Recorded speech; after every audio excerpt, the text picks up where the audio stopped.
தந்தை மகன் தூய ஆவியாரின் பெயராலே ஆமேன்.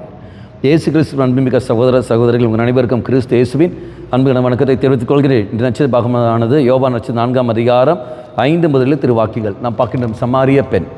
இந்த சமாரிய பெண்ணுக்காக இயேசு எவ்வாறு கிணற்றர்கள் காத்து கொண்டிருக்கிறாரோ அதே போல் உனக்காகவும் எனக்காகவும் காத்து கொண்டிருக்கின்றார். அந்த மத்திய வேளையில் யாரும் இல்லாத சமயத்தில் அப்படி என்றால் மற்றவர்களால் ஒதுக்கப்பட்ட அந்த மகள், மற்றவர்களால் கைவிடப்பட்ட அந்த மகள், மற்றவர்களால் துருபயோகிக்கப்படுகிற அந்த மகள், மற்றவர்களால் குற்றம் சாட்டின மகள், அந்த மகளுக்காக தெய்வம் இங்கே நடுவே அங்கே மத்திய வேலையில் தனிமையில் காத்திருக்கிறார் என்றால் உனக்காகவும் எனக்காகவும் இதே அனுபவம் பெற்ற நீங்களும் நானும் ஒதுக்கப்பட்ட நிலையிலும் கைவிடப்பட்ட நிலையிலும் யாரும் புரிந்து கொள்ளாத நிலையில் இருக்கிற உனக்கும் எனக்கும் இதா தெய்வம் அங்கே தனிமையில் காத்திருக்கின்றார். அந்த காத்திருக்கிற இடம்தான் இதோ பலிப்பிடம்.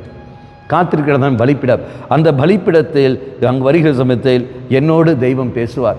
என்னோடு பேசிக்கொண்டு இதா வேண்டிய காரியங்கள் தருவார். எவ்வாறு அந்த பெண் ஆனவள் குடத்தை இயேசுவின் பாதத்தில் வைத்தாலோ அதே மாதிரி நானும் இயேசுவோடு உரையாடி கொண்டிருக்கிற சமயத்தில் என் பாவங்களின் குற்றங்களின் தவறுகள் எல்லாம் இயேசுவின் பாதத்தில் வைக்கிற சமயத்தில் அந்த மகளுக்கு எவ்வாறு மெஸ்ஸிய அனுபவம் ஏற்பட்டதோ அதே மாதிரி எனக்கும் அந்த மெஸ்ஸிய அனுபவம் ஏற்படும். பலிப்பிடத்தில் நற்கநாதரை நான் பெறுகிற சமயத்தில் அந்த அனுபவத்தை நானும் பெற்றுக்கொள்வேன். ஒரு புதிய மனிதனாக புதிய படைப்பாக நானும் மாறுவேன். எந்த மக்களுக்கு பயந்து நான் வாழ்ந்தேனோ அதே மக்கள் மத்தியில் போயிட்டு ஒரு சாட்சிய ஒரு வாழ்க்கை என்னால் அங்கே வாழ முடியும். தெய்வம் என்னை உயர்த்துவார். ஆக இறைசலும் அன்றாடுவோம். ஆண்டவரே, சமாரிய பெண்ணை போல தான் நானும் இருக்கின்றேன். என் மேல் இரக்கம் வையும் ஆண்டவரே. இதோ எனக்காக நீ ஓடி வந்திருக்கிறேன். நானும் உன்னை தேடி வர எனக்கு சக்தியை தாரும், தைரியத்தை தாரும்னு சொல்லிக்கொண்டு மன்றாடுவோம்.